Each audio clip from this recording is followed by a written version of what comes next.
I'm going to be one of your hosts today, along with our dear friend Mustapha Price. And this is episode 273, where we're going to be talking about how core mechanics can make a marketable game. So lots of times when we start thinking about the marketability of a game, we can get caught up in so many details that we often forget that one of the main elements that require the most attention, and that's the core mechanics. Now today, Mustapha and I discuss how the core mechanics of the game not only help build the foundation of the game, but it also helps define the player's experience while making it into a marketable product, and we also address the challenges you may face if this doesn't happen. So that's what we're going to be talking about right here today on Indie Game Movement.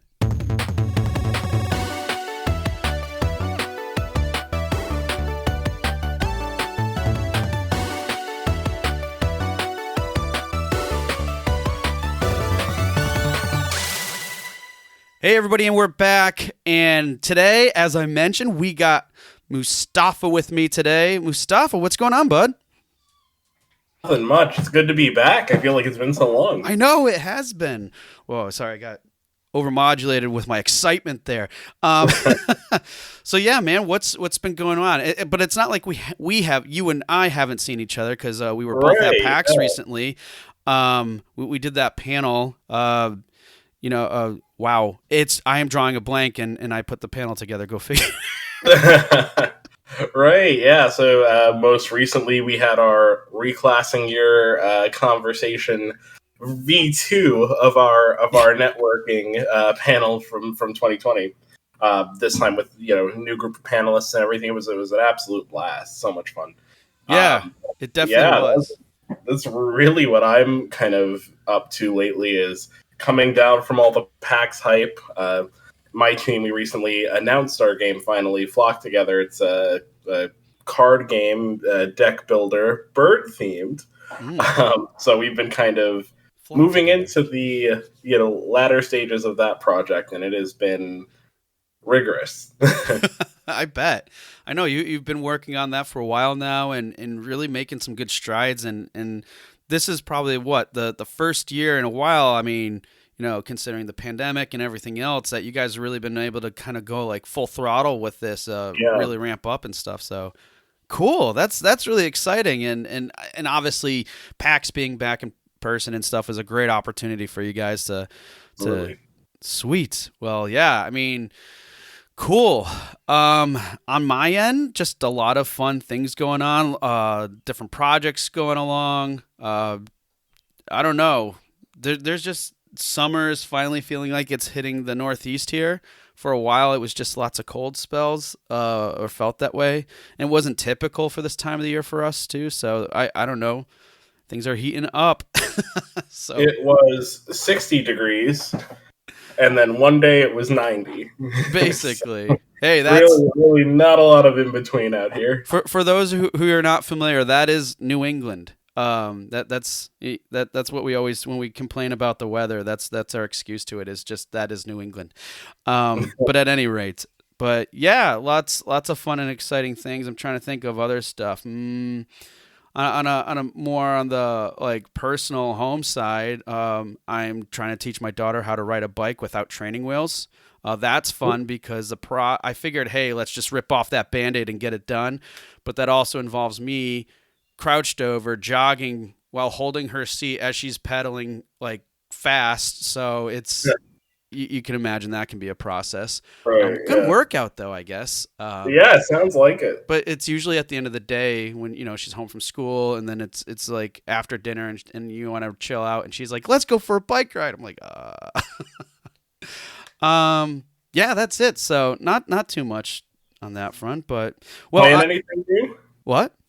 Are you playing anything new? New games? I've been really pushing myself a bit more to play some games. So nothing necessarily new, but in an effort to figure out if I had a dead Joy-Con or not, I relocated the family Switch to my office. Because I have a setup that allows for some different inputs on my monitor, which is nice and convenient. So found out the Joy-Con was not done for. It simply just needed to be recharged because my son always forgets to put it on the charger. and I've been playing Ni no Kuni, Wrath of the White Witch. Ooh, So okay.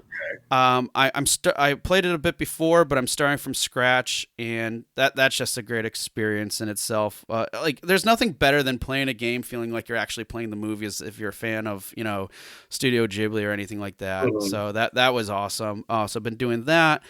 Other games. I've actually been a big fan of playing some client games recently. Like, it's just they're short and sweet and a lot of fun there. And I'm trying to think of anything else. I know that there was one recently. Oh, for anybody looking for quick games, Superflight. I think the same guys they just came out with or have been making Islanders. I think, which is kind of either a tycoon or strategy building game. I can't recall, but the same developers they made this game called Superflight, and you just fly around and glide, and it's very addicting and it's very short. So I play that on occasion, and the kids love playing it. And I think that's it. There's a few others in there I just can't recall at the moment. How about you? Yeah, I just I've been playing the new Life is Strange that came out I think last year. Oh yeah, yeah. Yeah, that was the short and sweet, so I already finished it, but that was a great time. My girlfriend's finally getting me to try the original Spyro trilogy, which I guess is like a cultural touchstone that I definitely missed in my younger years. So, but I very much like I'm playing the Reignited trilogy on Switch, and I very much feel the I can feel that era. It's very palpable. Oh yeah, yeah, definitely.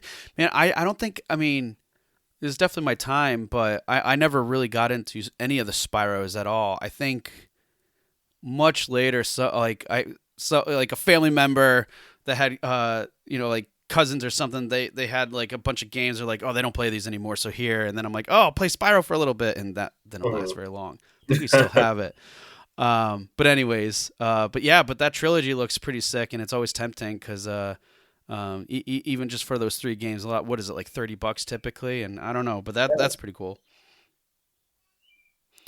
Awesome. Well, I'm glad you've been having a lot of fun with that.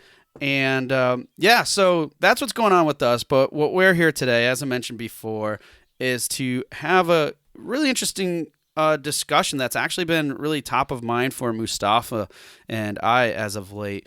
And that is, how core mechanics can really make a marketing game and marketing game, a marketable game. So I wanted us to kick off this discussion with, like,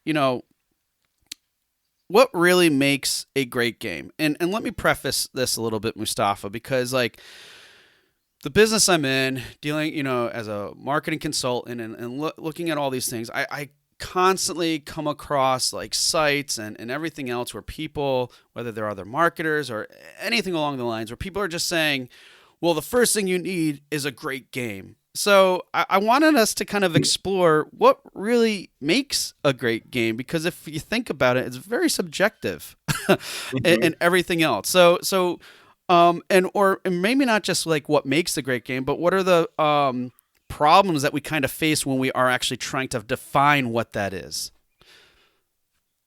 So, what are I some mean, ideas? like you said, complicated question because greatness is subjective by design, and as we've discussed at length on the show previously, with the market becoming more saturated and with there Mm-hmm. being different types of games, the way to define greatness within individual genres is even more difficult. Oh yeah. But I think a game's responsibility as far as greatness is linked to its mission, its goal. Um, I would say a game like Life is Strange that I just finished. It's not necessarily the most ambitious in its scope, but what it seeks to do is tell a very intimate story with meaningful choices. And in doing that, it does achieve a degree of greatness in its character writing, in its score, in its world design. But a game like Super Mario Bros. Achieved its greatness by breaking the mold and being the first of its kind, by being brand new in a genre that didn't yet really exist.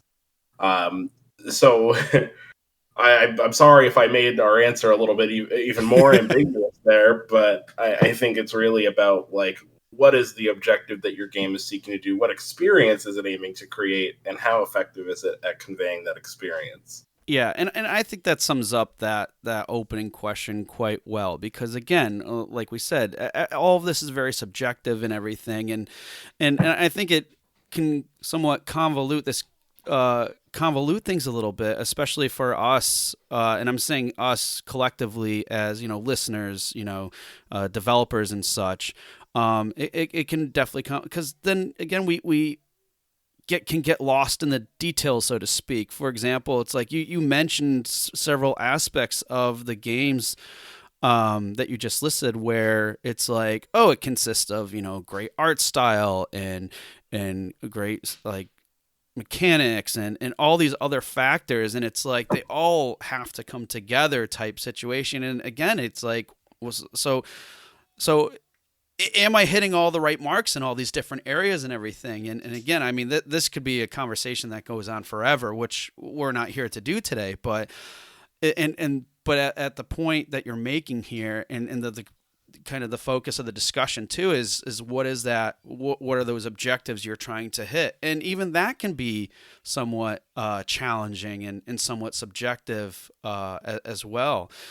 But so but if we're really focusing on objectives and obviously our topic today, a big thing, and again, why this is so top of mind for us as of late is the core mechanics and digging into that a little bit further. So because at the end of the day, what I'm thinking is, I mean, you're creating a strong foundation with these core mechanics. So I like you tell me what you think too. Like, why do you think focusing on the core mechanics can really define a game's marketability compared to everything else that we should consider also? Right. Well, I think it's simple, right? I mean, there's nothing new under the sun. No one's ever going to have a wholly original idea again. And so a core mechanic is your differentiator in the market, really. I mean, if you look at a game like Celeste, the core mechanic isn't running or jumping, it's the way it implements dashing. So something as simple as that takes it from being a platformer like every other platformer to being its own thing and being built around what it's chosen as its differentiator. Um, and the more saturated genres become, the more necessary that is. Yeah, and as you were saying that too, I think I remember is probably something from.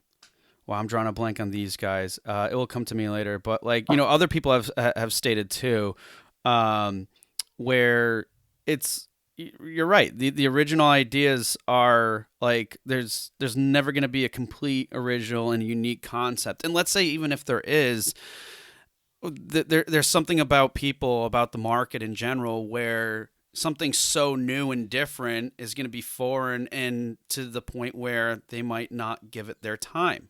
But the reality of it really comes down to, because I think this is more theoretical of that happening, something super unique that no one else knows about it is completely unrealistic in that thinking and probably won't do very well, but it's more of a combination of things. Like another good example in terms of a combination is Peglin, and that's at least currently right now at the time of recording has been doing really well. Taking the whole aspect of pachinko and applying it to a roguelike, and so there's like again just other examples of really defining these things is just coming down to like two main mechanics that people or concepts that people can clearly identify, and the combination of those things is what makes the game kind of unique or that experience unique. So yeah, let's dive in a little bit more too in terms of, but why is it so important that these core mechanics matter, like and compared to everything else? Because sometimes it's like we might have this vision of what things will look like and really maybe focus on how the art might shape everything else in terms of the development of the game. And I mean, and I'm sure in most people might not go that way, but I'm sure it does. It can easily get us off the rails and we start thinking that way. So, what are some other things like the importance of core mechanics and how that can really define its marketability? Yeah, I think core mechanics, the interactivity of games is a big part of their appeal versus other creative media. And so, because there's something that we can tangibly experience, it is very easy, I think, after experiencing them to see how they kind of shape what sort of potential they offer for the remainder of the experience. Like I think your very first experience with the Messenger is a game I've been playing a lot of lately. It has this core mechanic, Cloud Step, where every time you strike an object while jumping, your jump gets reset.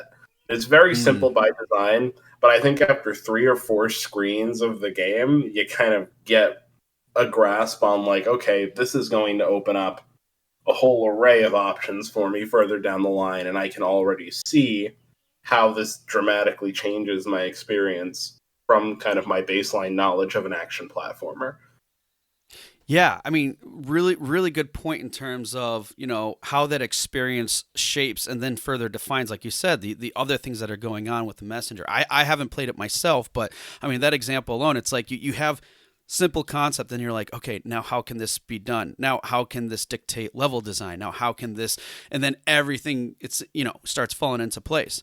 And what's interesting about this in a similar sense, one of my old clients, I remember when we were working together, they were talking about like nailing down certain mechanics of their game, and we took it to Magfest and stuff. Got some really great, valuable feedback there. And one of the things that became super apparent very quickly was how this game used a float mechanic. So it's like a platformer, but then the floating aspect would kind of do a reverse platformer, if you will, in terms of the gravity was flipped. So you're always on the ceiling and stuff because you're floating around, or that was one element to it. But just simply by changing the output, the mapping of what the controller would do to initiate that float aspect, that in itself, changed things up a bit. But it also, when I was talking to him most recently,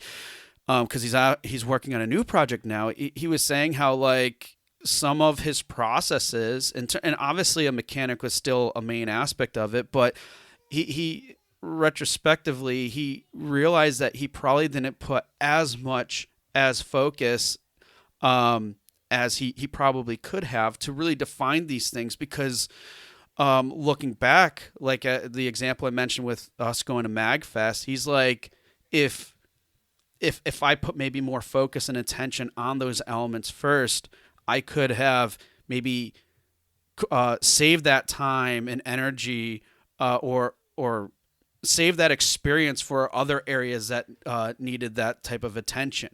So and while he's making this new game, he's really identifying that, like, hey, before I obviously there are certain things that he needed to implement, because this game right now he's making is a kind of a 8-bit looking, but trying to be as 8-bit as possible, but making it an RPG that's kind of more like an action-based RPG. But anyways, so he did some basic design elements. So there's some no real story, some objectives in game, but the first and foremost is making this the battle system as smooth as possible, and he's been trying various ways to do that because he understands now to a very defining degree that if he doesn't get that down pat, then everything else that he could do could come on, might not even matter. Which is really interesting to hear that. And but I think this topic and everything else comes up all the time and a lot.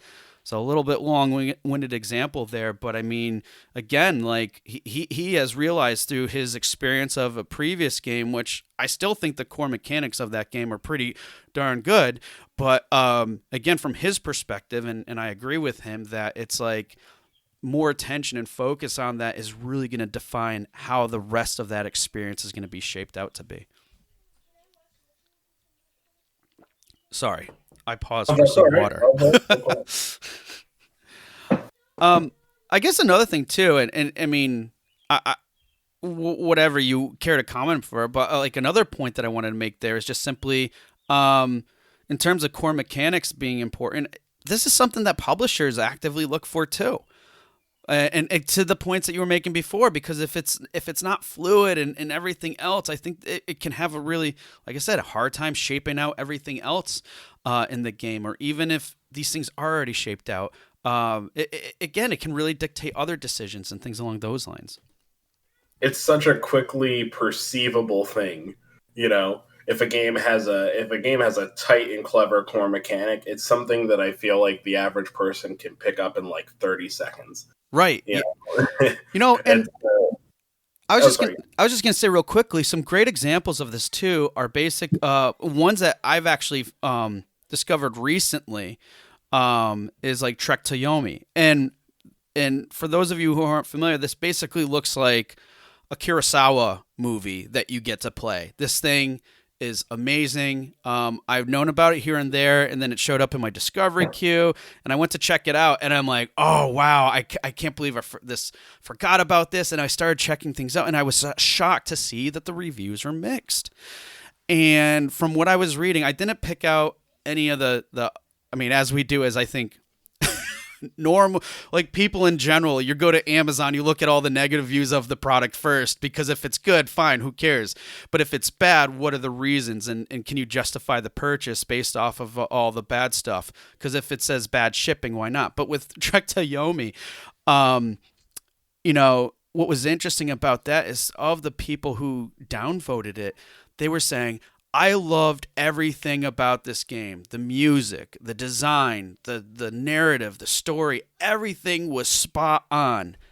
But I could not give this a thumbs up because of the gameplay. And I'm not trying to bash this game or whatever. I mean, Devolver was a publisher.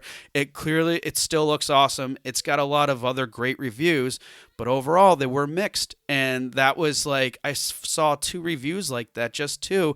And for me, I'll be honest, that kind of put me on the fence a little bit. And it kind of puts things into perspective and question, because by no means is this Trek to Yomi a small project either. So, and again, I didn't get the full perspective of other things, but it was just interesting to see that in terms of an example that can, where people can sometimes, studios and stuff can maybe sometimes struggle with these types of things. And I don't know any other information, simply of what I saw on Steam and some of those reviews that I looked at. So that's just one quick example. I'm sure there's a lot to expunge upon that, but I don't know anywhere near, or do we have the time for it today. But all right. But Mustafa, what are some examples on your end in terms of where, some games seem to struggle on those fronts too, in terms of really getting that core mechanic and great experience down? Well, first and foremost, I was kind of reading some up on Trek to Yomi as you were talking about it, and I have to say the conversation around it has interested me enough where I'm now considering checking it out, just to kind of get my own perspective on it as well. Um, yeah, one game actually that I played years back, and I loved it, but it did receive mixed critical reception. Is called A Ruse Awakening, and it was this kind of action platformer. I think they used to call them like rage platformers, like Meat Boy, where you expect to die a lot. Yep, yep. And the core mechanic was actually really cool. It was that the main character Aru could shoot these orbs, and wherever the orb landed, if you hit an action command, you could teleport to wherever the orb was. Mm. And so you could combine that with like running and jumping to try and access different areas, teleport around the world and everything like that. But I think I think, well, first of all, the game was pretty short, so that ended up not working out in its favor. But then also the mechanic itself was a little tough to grasp, I think, for a lot of people. Um, and the level design, I don't think necessarily encouraged you in the way that it should have. Where and I'll go back to it because it's my gold standard now for this concept as a whole. But like the messenger in its opening level teaches you cloud step by having other characters like you do it in the background. So Ah. you can pick up on how to do it. And then the first stage actually doesn't require you to use it at all, but leaves a lot of options for you to use it if you so choose. And if you do, you get through the level a lot quicker. You'll get a lot more unlockables for upgrades. So it immediately incentivizes you already trying to experiment with it. And because it's as a mechanic is already interwoven into like your default control set, like you swing your sword, that's just how you do combat. And if you do it on objects as you're jumping, you can continue to move faster. Mm. Um, so I think it's a matter of conveyance. And as I said earlier, where core mechanic is such a strong differentiator, when it's something where the intent is really for people to be able to pick up on it and fully understand it within a very short window, I think that conveyance in the initial outing is so crucial. You have such a brief window to pull somebody in like that, and I feel like I've seen certain games struggle with that. And then also, kind of on a different front, if the core mechanic itself just isn't really that strong, um, I don't want to feel like I'm going for low hanging fruit or beating a dead horse or whatever the case is. But Balan Wonderworld, the 3D platformer that Square Enix put out, its core mechanic was that you could get these costumes that would kind of change your controls and allow you to use certain abilities. Mm.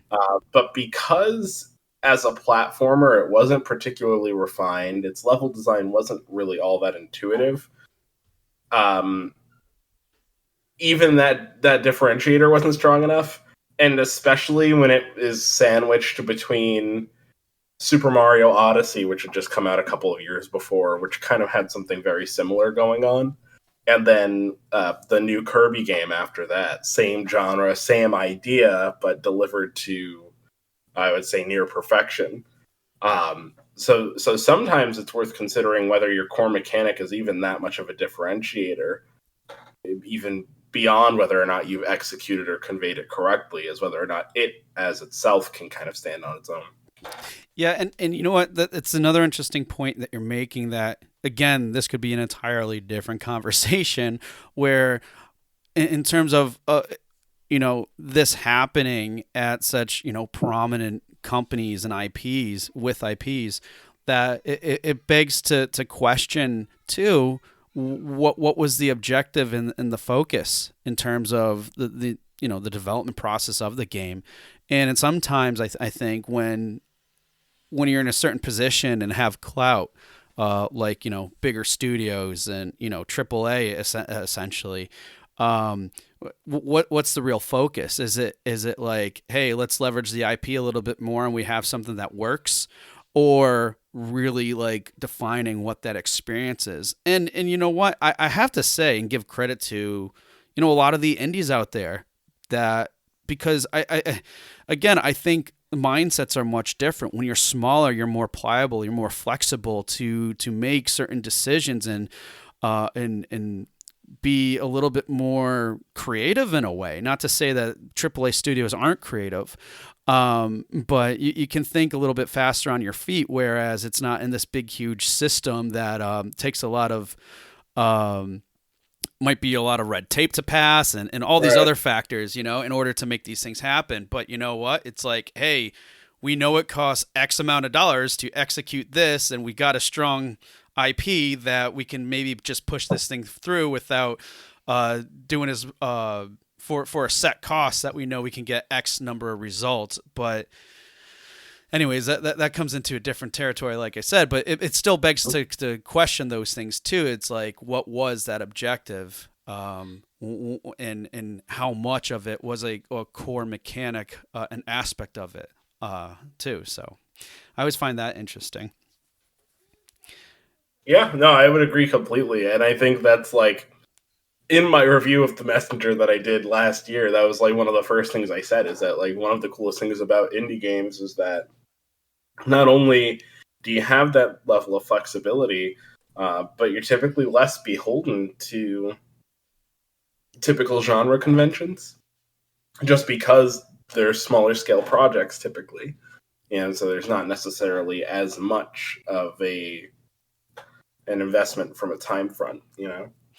Yeah, definitely.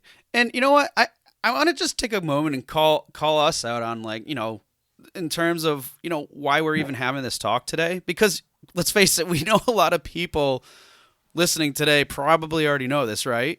But I think it still goes to certain, because a lot of times, like, it's good to take a moment, and I've found this in life through my career, and just mostly in my career and what I do, but also sometimes even on a more personal level, like reflection, taking a step back and being like, hey, let's look at things and going back to basics.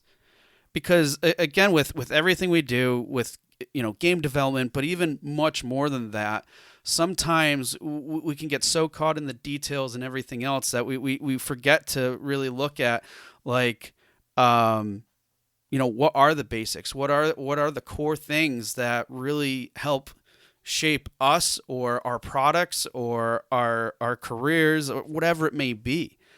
And I know I'm taking things quite out of like a much higher level and view here, but I still think at the end of the day that that's really what it comes down to. And why I thought it was, like, even worth us having this conversation is because going back to the basics is really good. And plus, as you and I discussed today so far, like, this doesn't just happen with indies, obviously, right?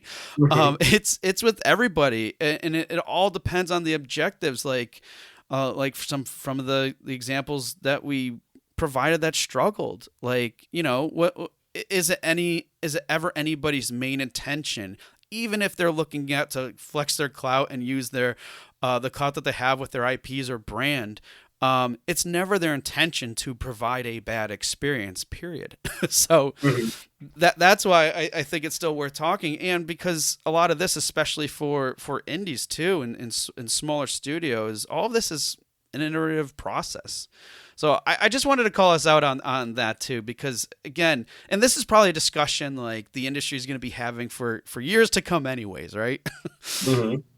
But it's just interesting, because we know a lot of you listening know that, but again, we feel it's important to just take a moment, look back, and just like reflect on, like, the idea and concept of going back to the basics. And You know, for what it's worth, I would piggyback off of that too to say that, like, I think even if people have kind of a foundational understanding of the fact that the core mechanic is kind of the heart and soul of what you're doing, I do think it's easy to get kind of caught up as creatives in the visionary aspect of it and the grandeur of telling some sort of massive sprawling story, mm, or connecting with people on a certain level. And believe me, I'm a writer, so I very often find myself in the story first mindset. But at the end of the day, people are engaging with games over other media for a reason, and it's that interactivity. And so if you don't have some sort of compelling mechanic to engage them and to keep them, kind of going through your story, uh, ultimately you're not going to achieve the outcome you want. And then also for people who already have a grasp on core mechanics from a game design perspective, don't forget that it's a really cool thing to be able to leverage on the marketing side. Like it poses a lot of benefit in that way because, like Andrew said, publishers are looking for that sort of thing. It's a very easy thing to center a trailer around. It offers like starting at that place offers you so much flexibility in how you proceed. So definitely want to make sure not to lose sight of that. no, absolutely.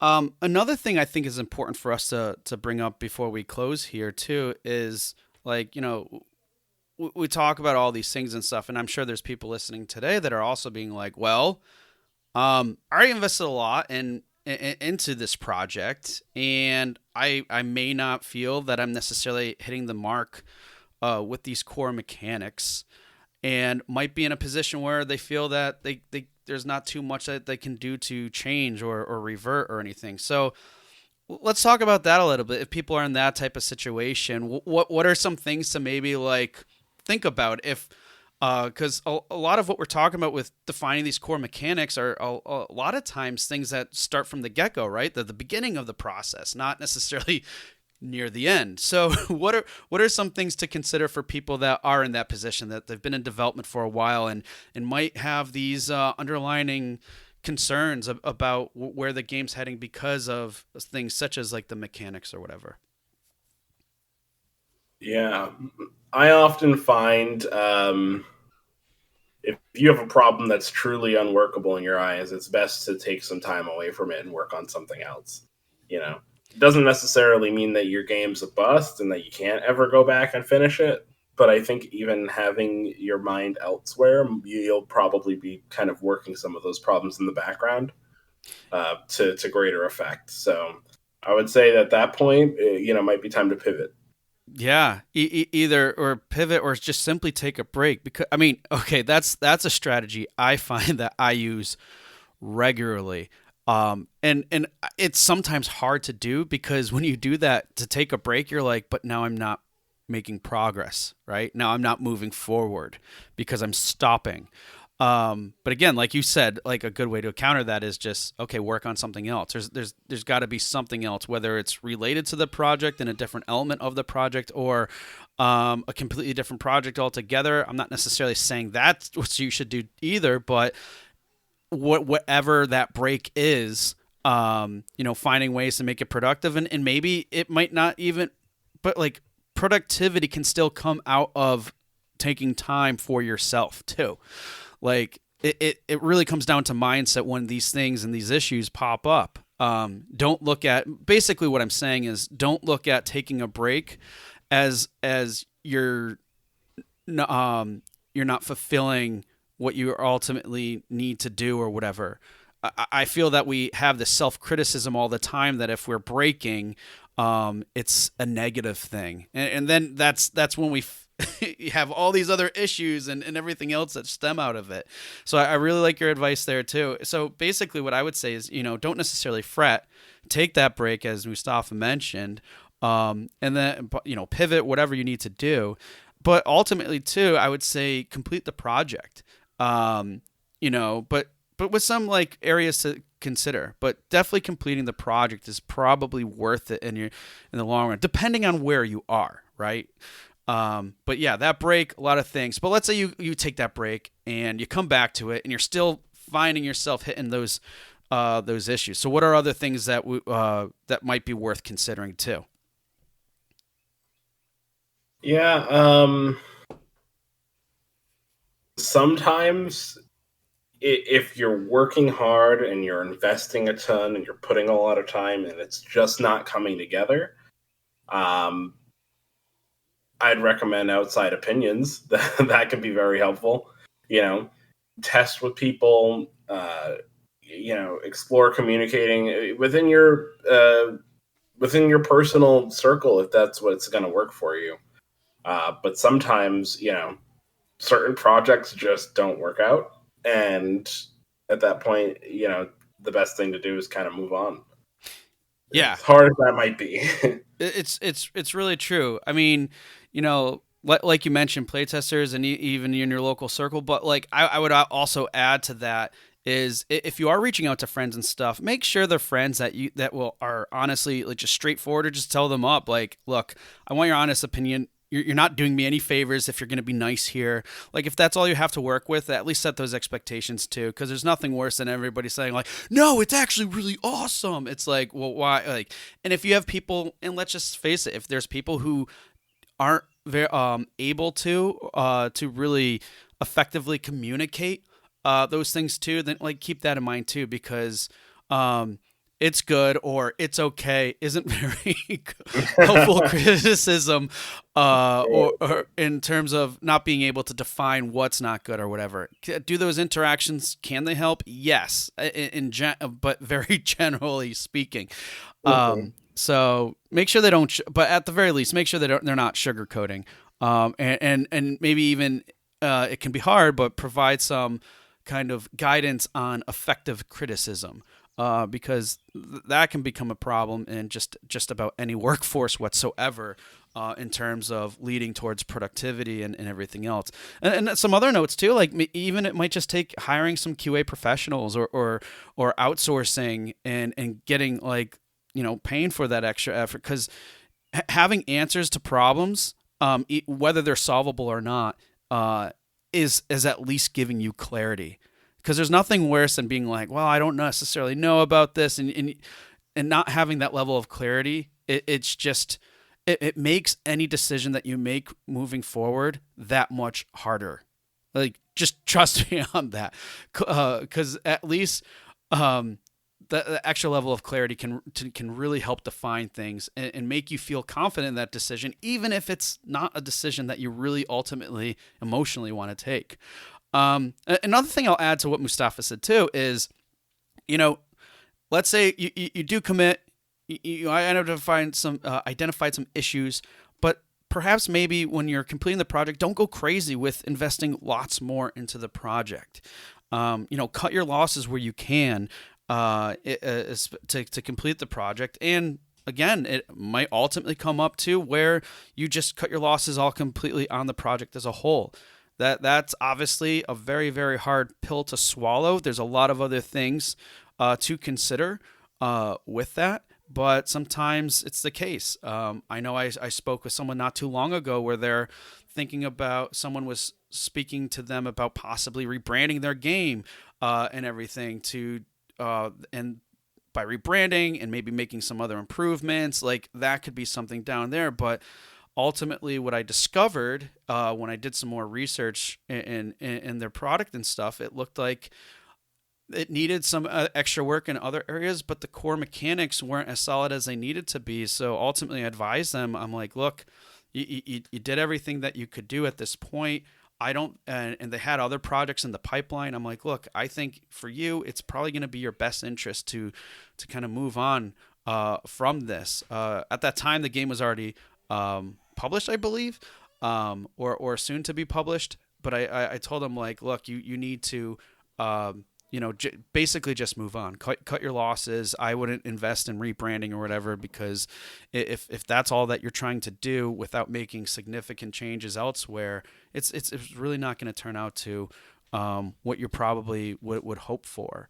But legitimately, if there was a way that I felt and others felt would work, then yeah, I would say go on through it. But again, lots of things to consider, but you really gotta, like, sometimes when it can be very hard when you're so close to a top, just ultimately what I would say with all this, if you're having these issues and stuff, look at things as objectively as you can and get information so you can be confident in your decisions.